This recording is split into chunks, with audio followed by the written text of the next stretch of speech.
Hey guys, welcome back to the channel. Whether you're here to compare apps, learn something new, or just stay updated, you're in the right place. Let's jump straight into it. Alright guys, welcome back to the channel. Today we're diving into Yuka app to see if it's worth adding your health routine in 2025 or if you just skip it. Yuka is a popular app that helps you make healthier food and cosmetic choice by scanning product barcodes and giving an easy to understand rating based on ingredients and nutritional content.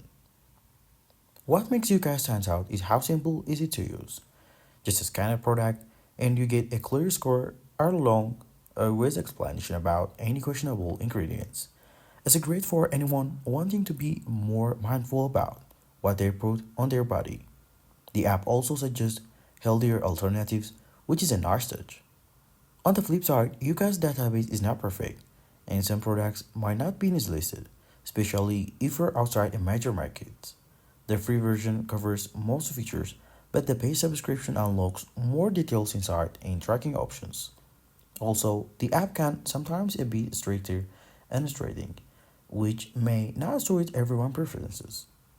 If you want an easy way to make a smarter choice while shopping for food and cosmetics, Yuka is definitely worth a try. Just keep in mind, it's a guide, not a perfect system. And thanks for watching. If this helped to decide about Yuka app, leave your questions in the comment and subscribe for more the health app review and the wellness tips. Catch you in the next video.